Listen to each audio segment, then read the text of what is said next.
자, 11강 하겠습니다. 책 60쪽입니다.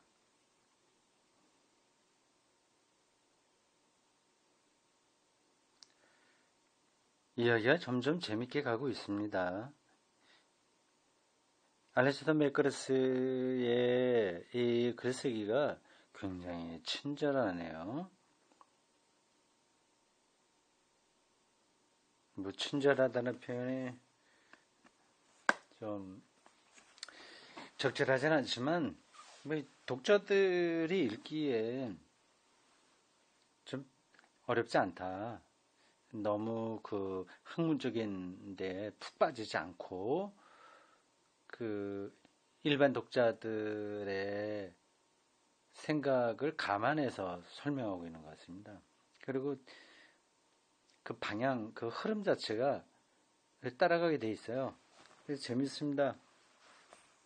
60쪽입니다. 지금 과학과 신앙의 관계를 선동적으로 이렇게 전쟁서사로 만들어가려고 하는 사람들이 있는데 그거는 기본이 안 돼 있다. 근데 그런 거 일일이 다 따지고 그 오점들을 밝혀내는 건 오히려 지루한 일이다. 그거보다는 신앙과 과학이 서로 시너지 효과를 낸 거, 유럽 역사 발전에서 그런 부분들을 좀 짚어보자고 하는 겁니다.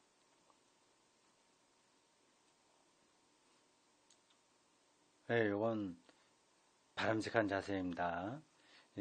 모든 책이요, 저기 어떤 그 박사학위 받았다, 뭐 저기 교수다, 뭐 그런 거를 앞에 내세운다고 해서 다 똑바른 건 아닙니다. 어떤 한 부분에 지식이 있다고 해서 다른 것까지 다 이렇게 잘 이해하고 그런 것도 아니거든요. 근데 그런 걸 좀 구분해야 되는데 구분하기 쉽지 않습니다만은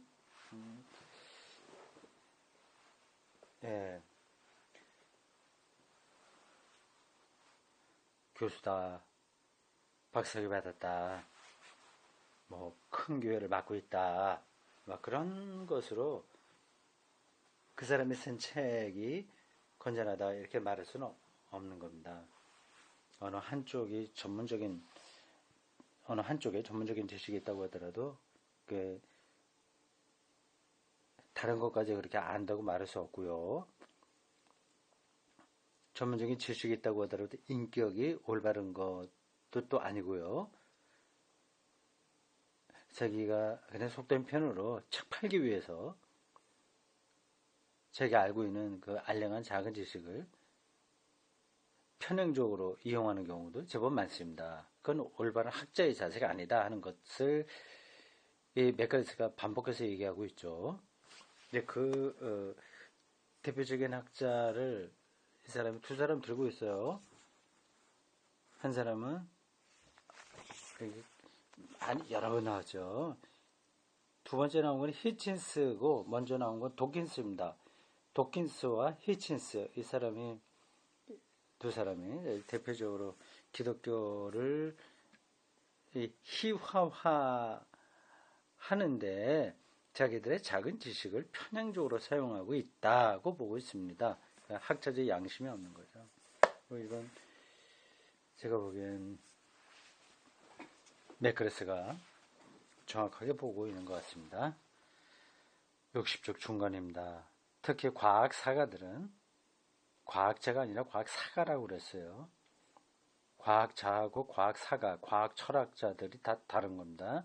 과학사가들은 서양 근대 과학의 출현과 유지에 있어서 종교적인 요인이 상당히 긍정적인 역할을 했다는 견해를 대체로 받아들인다. 그렇습니다. 어저께 앞서 강의에서 강독에서 제가 언뜻 비쳤습니다. 아리스토텔레스 철학이 13세기, 14세기쯤 됐나? 그때 받아들여져서 이 자연과 세계에 대한 관심들이 많아졌습니다. 아리스토텔레스는 어떤 물리학의 철학적 토대를 제공한 사람이거든요. 아리스토텔레스 철학이 신학의 중심으로 카톨릭 신학이죠. 토마스 아퀴나스가 대표적입니다. 받아들여져서 이 세계를 이제 더 적극적으로 해명하는 물꼬가 트게 된 겁니다. 그걸 얘기하는 것 같아요. 요 문장 말입니다. 우선 자연과학의 발흥기에 활동한 핵심 인물 중 상당수가 진실한 종교적 신앙을 가진 사람들이었고, 어쩌면 더 중요하게는 그들이 개척한 자연에 대한 새로운 접근법들 배후에 종교적 가정들이 다양한 방식으로 버티고 있었다.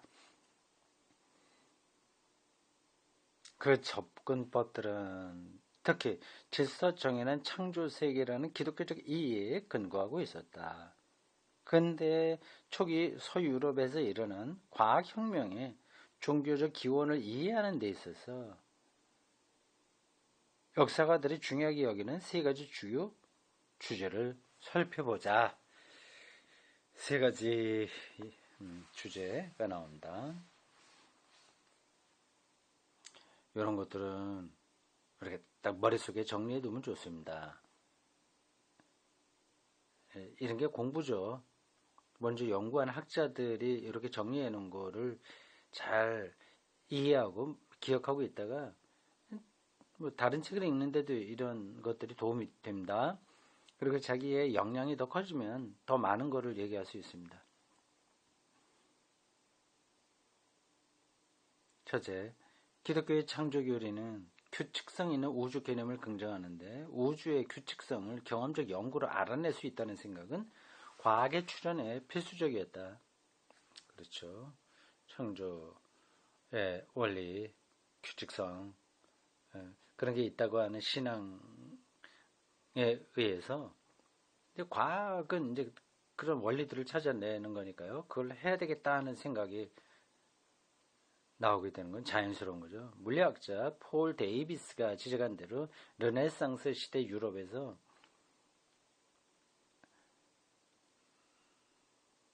오늘날 우리가 과학적 탐구법이라고 부르는 것을 정당한 근거는 이성적 신에 대한 믿음, 이성적 신에 대한 믿음, 주의 깊은 자연 연구로 신의 창조 질서를 분별할 수 있다는 믿음이었다. 저도 그렇게 생각합니다. 창조 교리로부터 자연과학의 연구 동기부여가 됐다. 첫 번째입니다. 두 번째, 자연 연구는 신의 지혜와 아름다움을 인간이 더욱 깊고 풍성하게 알아볼 수 있게 해주는 것으로 널리 인정받았다.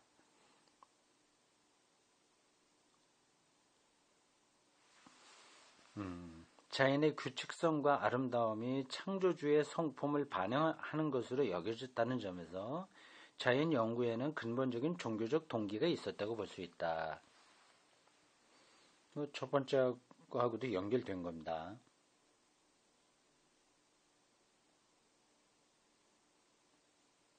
서로 연결된 거예요. 창조교의 규칙성이 자연 연구의 동기가 됐고, 그게 첫 번째고, 두 번째는 자연 연구가 신앙을 더 깊게 한다 하는 게 두 번째 동기입니다. 세 번째, 16세기와 17세기의 많은 자연 철학자들은 그리스 철학에서 친숙하게 접한 일종의 연역적 과정을 구사하여 자연에 대한 진리에 도달하는 방법으로서 독자적인 인간 이성이 갖는 신뢰성을 점점 더 의심하게 되었다. 연역적 이런 문장이 이렇게 자칫하면 오해될 수가 있습니다. 이게 주절이 있고 종속절이 있고 뭐 등등 이렇게 연결되잖아요. 이 복합문에서는. 그래서 그 종속절이 어디에 속하느냐에 따라서 뜻이 달라질 수 있습니다. 16세기, 17세기 많은 자연 철학자, 이게 주어죠 말하자면 주부예요. 이 자연 철학자들은. 그래서 철학에서 친숙하게 접한 일종의 연역적 연구 과정을 구사하여 자연에 대한 진리에 도달하는 방법으로서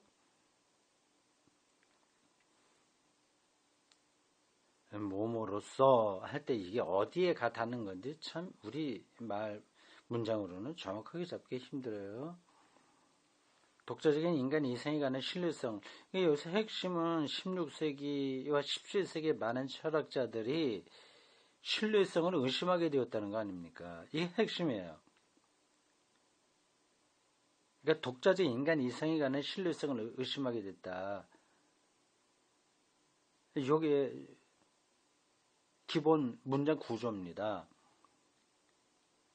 근데 그 가운데 들어가 있는 어떤 절이 있잖아요. 이제 이게 어떤 거냐를 봐야 되는 거죠. 그러니까 연역적 과정을 통해서 자연에 대한 진리에 도달하는 방법으로서 서인가 하면 서의까지 해야 될까?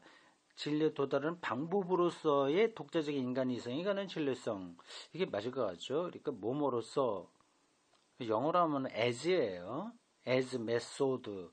방법으로서인데 이게 연역적 과정을 통해서 자연 진리에 도달하는 그런 메소드로서 인간 이성에 가는 신뢰성. 이걸 의심하게 됐다는 거죠. 그러니까 연역적인 게 아니라 귀납적으로 가야 된다는 거 아니겠습니까? 연역적 방식으로는 좀 곤란하다. 연역은 어떤 명제에 의해서 그 다음 것들이 해명되는 방식이죠. 귀납적인 거는 밑에 여러 가지 근거들, 나온 자료들, 근거를 통해서 명제를 찾아가는 방법. 크게, 거칠게 얘기하면 그겁니다. 그러니까 연역적 방법을 의심하게 됐다고 하는 겁니다. 전통적으로 기독교 원죄 교리로 표현되던 인간의 이성적 능력의 한계에 대한 불안이 이렇듯 커져감에 따라 마침내 자연 철학자들은 신뢰할 만한 진리를 확립할 수단으로 경험적 방법을 가치 있게 여기게 되었다. 경험적 방법. 이게 이제 귀납적인 거죠. 인간의 이성이 연역적인 걸로 진리를 찾아내기는 힘들다. 그런 입장에 도달하게 된 겁니다. 그 이성이 그렇게 명확한 게 아닌 거니까요. 이건 이제 성경이 인간의 죄성을 말한다는 데에서도 나온 이야기입니다. 그러니까 연결시켜서 생각하는 거죠. 순수 이성이 아니라 실험을 이성이 순수 이성 머리는 순수 이성 순수하다 순수 퓨어하다 퓨어 리즌 순수 이성이 아니라 실험 엑스페리먼트 실험을 경험적 방법이죠. 자연에 대한 신뢰할 만한 지식의 토대로 여기게 된 것이다. 네, 세 가지입니다. 전달이 됐죠. 네, 이러한 세 가지 주제가 결국 기독교 신앙과 철학이 상부상조하여 시너지 효과를 내므로써 자연과학도 더 발전시켰고 기독교 신앙도 더 심화시켰다. 그 얘기입니다. 근데 이런 것들을 다 외면하고 소소하게 나타난 그리고 좀 선정적으로 나타난 종교와 자연과학자의 충돌 그런 것들을 침소봉대에서 말하는 건 정직한 학자로서의 자세가 못 된다. 그게 맥그레스의 기본 입장입니다. 옳다고 봅니다. 기독교적 개념의 틀 안에서 과학이 번성할 수 있었고 이 틀은 과학혁명이 출현하게 된 배경이 일부였다. 이건 역사적으로 맞는 이야기입니다. 그러니까 과학 역사학자들은 이런 거를 보는데 그냥 순수한 과학자들은 그걸 못 보는 거예요. 이렇게 역사의 과정을 충분하게 모르는 상태에서 뭐 충돌하는 것만 잘 붙들고 있는 거죠. 이것은 과학과 종교의 지속적 갈등이라는 신화. 이 사람이 계속 그 용어를 씁니다. 그 신화예요. 갈등, 그건 신화다. 맞서서 제시해야 할 중요한 사실이다. 겹다운표를 인용하는 문장입니다. 과학과 종교는 필연적으로 갈등한다라는 역사적으로 옹호할 수 없는 말과 어디서 인용한 건가? 그 각주는 안 나왔습니다. 아까 앞에서 나온 책이겠죠. 무슨 책입니까? 그래서 코넬 대학교 총장 그 사람이 쓴 과학과 기독교 신학의 전쟁사 거기서 나온 거 아니겠습니까? 그 말과 과학과 종교는 때로는 갈등하고 때로는 협력한다는 역사적으로 사실이지만 많은 이들에게 심심하게 보일 만은 전혀 다르다. 요게 이제 맞다는 얘기겠죠. 과학과 종교는 때로 갈등하고 때로 협력한다. 이게 객관적으로 정확하게 보는 얘기죠. 이걸 괄호로 열고 이렇게 표현했어요. 역사적으로는 사실이지만 많은 이들에게 심심하게 보이는 표현이다. 그렇죠. 그래서 사람들은 막 극단적으로 싸우는 걸 좋아하죠.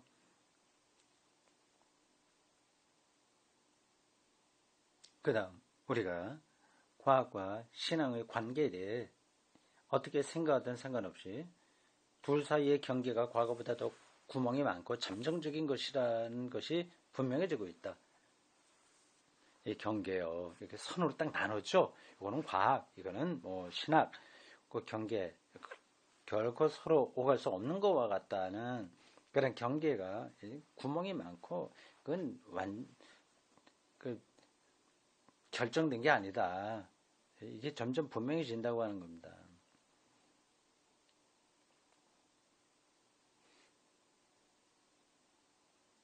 제가 자주 인용하는 동양의 문구 있지 않습니까? 색 즉 시공, 공 즉 시색. 이런 거하고도 비슷합니다. 색은 과학이 하는 영역이거든요. 색, 보이는 세계, 보이는 거요. 색, 실체, 물리 세계, 색. 공, 이거는 과학이 할 수가 없습니다. 근데 이게 이거고 이게 이거다라는 것을 이미 동양에서도 오래전에 그걸 뚫어보았죠. 뭐 신화 성서, 구약 성서도 이미 그런 것들을 다 내포하고 있습니다. 근데 르네상스 이후 과학을 절대화한 사람들에 의해서 이것이 아주 경계를 딱 해버리고 마는 문제가 생겼다. 그죠? 근데 그런 것들은 이제 토대가 허물어진다고 봅니다. 사회과학자 일레인 하워드 에클런드가 주요한 과학자들과 나눈 상세한 대화를 토대로 최근에 주장한 바에 따르면 과학과 종교 사이에 극복할 수 없는 대립의 개념은 집단사고에 대한 풍자로서는 유용할지 몰라도 현실을 정확히 나타내지는 못하는 희화화이며 판에 박힌 사고이다. 이렇게 얘기하군요. 네. 그러니까 지금 우리나라 실적으로 말하면 창조과학회류에 속한 그 학자들의 주장과 안티기독교에서 말하는 그 주장들만 보고 기독교와 과학의 관계를 말하면 이건 안 되는 거잖아요. 그래서 그런 것들은 희화하고 판에 박힌 사고다. 그렇죠. 이것은 꼭 과학자들이 더 종교적이 되고 있다는 뜻은 아니다. 그러나 많은 과학자들의 세계관의 일부로 자리 잡았던 과학과 신앙의 전쟁 모델이 가진 결점이 점점 더 많이 인식되고 있음을 보여준다. 반면 과학계 내에서 대화와 공존의 가능성에 열려있는 우호적인 아마도 서로를 풍성하게 만들 태도는 점점 늘어나고 있다. 현대 세계, 정신세계, 신학, 과학의 흐름을 얘기하고 있습니다. 한국교회는 참 전혀 이러한 분위기를 눈치채지 못하고 있죠. 우물 안의 개구리라고 할 수 있습니다. 과학사가라면 누구나 과학과 종교의 관계가 양면적이면 눈에 잘 들어오도록 단순화시킨 슬로건으로 축소시킬 수 없다는 것을 안다. 종교적 편견이 과학을 방해한 경우가 분명 여러 차례 있었을 것이다. 그렇죠. 여러 가지 이유로 그렇게 됐습니다. 그러나 반종교적 편견이 과학의 진보를 지연시킨 사례들은 어떻게 봐야 될까? 종교를 무시하면서 오히려 과학을 억누른 사례들도 있거든요. 도킨스나 히친스가 제시하는 과학과 종교의 상호작용에 대한 대단히 선별적인 기록에는 이런 거북한 사실이 전혀 언급되지 않지만 이것은 이 복잡한 그림의 중요한 일부이며 그림이요. 전체 상이라는 겁니다. 종교와 신화, 자연과의 관계 이런 것들도 이미지 상이 있잖아요. 오늘의 이 과학이 종교를 무시한다고 하는 것도 하나의 상이거든요. 이 복잡한 그림의 중요한 일부이며 우리는 이 사실을 바르게 이해할 필요가 있다. 사례를 하나 살펴보자. 제2차 세계대전 이후 과학자들이 이전에 믿었던 것과 달리 우주가 언제나 존재했던 것이 아니라는 사실이 점점 더 분명해지고 있다. 빅뱅이 이제 더 자리를 잡은 거죠. 빅뱅 이후에 우주가 생긴 거죠. 그리고 이 문제에 대해 과학계가 합의하기 시작했다. 우주는 하나의 특이한 사건으로 생겨났으며 그 사건을 빅뱅이라고 부르자는 합의였다. 나오죠. 요거를 제가 미리 읽어보지 않고 지금 읽는 중입니다. 그래도 보세요. 빨리 우주가 언제나 존재했던 것이 아니라는 사실이 점점 분명해졌다라는 문장만 읽고 아 이거 빅뱅을 얘기하는구나. 그렇게 저도 생각했고 여러분들도 생각했죠. 그러면 이제 독서에 어떤 내공이 좀 있는 겁니다. 이제 그런 것들을 미리 문장을 읽어가면서 이게 흐름을 따라갈 수 있으면 이제 그게 이제 책의 핵심이죠. 근데 그 전혀 없이 이걸 아주 처음 빅뱅이 뭔지 모르고 또 이 문장에 뭘 가리켰는지 모르고 그냥 따라가다 보면 정신없는 거죠. 이 새로운 사고방식은 기존의 합의를 뒤집었는데 일부 과학자들은 그에 대한 과학적 증거에 이의를 제기하며 반대의 목소리를 냈다. 빅뱅 이전에도 뭐가 있었다. 뭐 그런 얘기인가 보죠. 그러나 1960년대에는 우주의 시작이 있다는 생각이 종교적으로 들린다거나 창세기에 나오는 성경의 창조 기록과 유사하다고 염려하며 빅뱅에 반대한 무신론적 과학자들이 있었다. 아하. 대표 주제가 프레드 호일과 스티븐 와인버그다. 호일의 정상상태 우주 모델은 당시 무신론자들이 선호한 우주론이었는데 창조의 가능성을 완전히 배제했기 때문이다. 과학자들은 종교의 권위를 이렇게 억누르는 거 좋아하니까요. 일반적으로 이제 그렇습니다. 이제 과학의 성향상 그렇습니다. 와인버그는 1967년에, 근데 그거는 성향이라기보다도 이제 그들의 잘못된 전이해 때문에 그렇습니다. 종교가 과학을 이제 억압했다. 이제 그게 머릿속에 있기 때문에 이제 반발하는 건데 그건 이제 아닌 거죠. 와인버그는 1967년 매사추세츠 공과대학에서 강연하면서 인용합니다. 정상상태 이론이 철학적으로 가장 매력적인 이론이다. 정상상태 이론, 빅뱅을 배제한 이론, 우주 이론인가 봐요. 창세기 기록과 가장 닮지 않았기 때문이다 라고 말했다. 그리고 곧 이어서 서글 높은 어조로 이렇게 덧붙였다. 정상상태 이론이 실험과 모순된다는 것이 유감일 뿐이다. 이 일화가 분명히 보여주다시피 과학과 종교 이야기는 복잡하다. 과학과 종교 간 전쟁의 신화 혹은 전쟁 서사는 19세기 후반 영국의 사회적 상황과 잘 들어맞는데 당시에는 인용합니다. 흔히 성직자였던 9세대 과학의 신사들과 다시 인용 헉슬리 같은 새로운 직업적 과학자들이 대립했다. 직업적 과학자들은 단단히 자리 잡은 교회 권력을 자신들의 직업적 포부를 가로막는 장애물로 여겼다. 30번 인용하는 각종 이런 것들을 여러분들이 한번 관심 있는 분들은 찾아보시기 바랍니다. 우리는 그냥 가겠어요. 최근에 학술적 연구에 따르면 그 시대의 진짜 갈등은 과학과 종교가 아니라 과학에 대한 전혀 다른 두 가지 이해 사이에 있었다. 그렇군요. 이런 것들은 과학자들은 잘 모릅니다. 과학 역사, 과학 사가들이 알죠. 그러니까 과학자들은 과학사를 좀 공부해야 됩니다. 철학자들도 철학 역사를 좀 공부해야죠. 신학자들도 전체 신학의 역사를 좀 공부해야 됩니다. 고린도 전서 15장에 나타난 바울의 부활 경험에 관한 무슨 연구해갖고 성서신학 박사학위 논문 땄다고 해서 그가 신학적으로 성숙한 사람 아니거든요.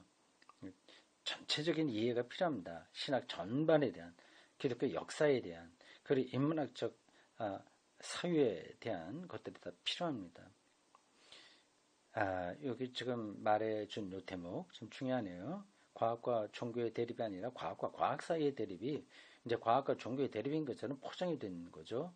그러나 후기 빅토리아 시대 영국의 구체적인 사회적 현실에서 나온 서사가 다른 맥락에서의 과학과 종교의 관계를 정해줄 마스터 형판을 쓰일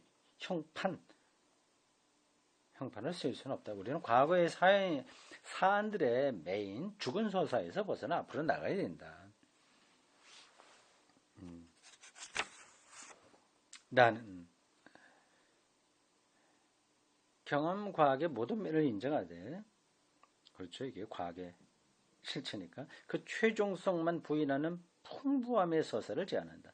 이렇게 여기까지 경험적으로 연구한 거 그거 맞다. 그러나 그게 결과가 딱 결정된 건 아니니까 열린 미래로 가야 되지 않냐, 세계 이해에서요. 그렇게 말하는 겁니다. 그게 기독교적으로는 종말론적 세계 이해거든요. 그럼 너 풍부해진다 하는 거죠. 이것은 신무신론의 절대적 특성이 되어버린 과학주의와 충돌하지만, 과학주의는 지금 경험해서 미래까지 결정해버리는 거죠. 과학주의와는 충돌하지만 과학 자체와는 충돌하지 않는다. 언제나 자신의 한계를 기꺼이 인정하는 태도야말로 과학의 특징이다. 굉장히 이런 거는, 이렇다면 과학도 신학적인 거죠. 신학도 그렇습니다. 자기 한계를 인정하죠. 과학주의는 과학 자체가 아니라 과학주의는 신무신론 안에 생생하게 살아있고 그 운동의 공식 이념이 되었다. 신무신론의 핵심에 자리 잡은 과학주의에 충실한 옹호자인 블로거 P.Z. 마이어스는 과학적 방법론의 보편적 타당성에 대해 이런 의견을 제시한다. 이 사람도 맥그레스가 비판하는 사람이겠죠. 블로거라고 하는 건 뭐죠? 블로그, 일반적으로 우리 좀 생각하는 인터넷에 나오는 블로거 그 말인가? 신무신론. 나는 이 표현이 마음에 들지 않는다의 핵심이고 인용한 건데, 요거는 마이어스의 표현입니다. 그러겠죠? 맥그레스의 표현 아니죠? 네, 신무신론의 핵심은 과학계에서 강력하고 유용한 것으로 입증된 핵심 원리를 가져다가 당신은 이 도도한 무신론자들 중 상당수가 과학적 배경을 갖고 있음을 알아야 챘을 것이다. 이걸 가져다가 사람들이 하는 다른 모든 일에도 그 원리들이 적용된다고 주장하는 데 있다. 이게 이제 핵심이죠. 그러나 과학에서 나오는 이 핵심 원리들이 왜 사람들이 하는 다른 모든 일에 적용되어야 하는가? 그것은 과학적 근거가 없고 현실 세계에 적용할 때 비참하게 실패한다는 분명한 단점을 가진 독단적 주장이다. 이것은 마치 생물학에서 현미경이 아주 유용하기 때문에 인생의 의미, 빵의 가격, 제1차 세계대전의 원인을 알아내는데도 현미경을 써야 한다는 말과 같다. 참 비유가 탁월하죠. 현미경. 모든 것을 다 볼 수 있으니까. 거기에 몰입되어 있으면 그걸로 모든 세계를 재단하려고 하는 거죠. 그건 참 우습지 않냐. 이 핵심 원리들은 인생의 의미를 드러낼 수 없고 어떤 궁극적인 질문에도 대답할 수 없다. 철학자 메리 미슬리는, 이건 맥그레스가 좋게 생각하는 여성, 철학자인가? 그는 반상적이지 못한 형태의 과학주의가 보이는 전형적 특징, 열띤 과장에 대해 재치와 철학적인 통찰력을 발휘해 이렇게 말한다.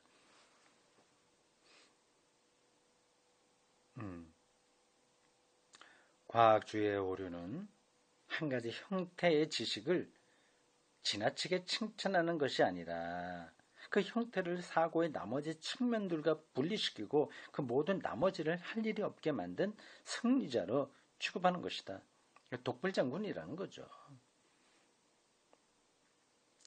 진짜 과학은 이런 식의 지적 파벌주의와 선명한 대조를 이루며 자기가 대답할 역량 너머에 놓인 질문들, 피터 매도웨가 말한 과학이 대답할 수 없고 앞으로도 과학이 아무리 발전해도 대답할 힘을 갖지 못할 질문들을 제기하는데 탁월하다.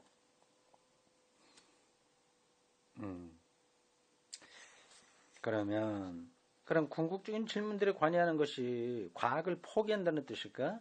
아니다. 이 우주는 왜 있는가? 인간은 왜 사는가? 미래는 어떻게 되는가? 이게 궁극적인 질문이거든요. 과학이 그런 것에 대한 대답을 못한다고 해서 과학을 포기하는가? 그거 아니다는 거죠. 그래서 과학의 한계를 인정하고 존중하며 과학이 다른 것이 되지 않도록 다른 것이 돼도 강요하지 않는다는 뜻일 뿐이다. 앞에서 우리는 철학자 오르테가 가세트가 우리는 인간이기 때문에 우리의 깊은 열망과 직관을 채우기 위해서는 과학 이상의 것이 필요하다고 강조했던 것을 보았다. 조금 더 보겠습니다. 기독교 신앙은 이 과학관을 풍성하게 만들 수 있다. 저도 그렇게 생각합니다. 반복해서 저도 동의하는 바입니다.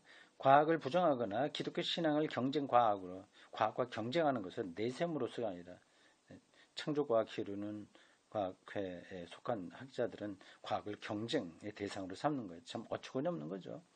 스스로에게 충실하고 자기가 가장 잘하는 일, 즉 궁극적인 질문을 제기하고 이 우주를 찾아보니까 빅뱅 이게 나타나는데 그 도대체 이게 뭐냐 하는 그 질문을 제기하고 답하는 일을 함으로써 그럴 수 있다.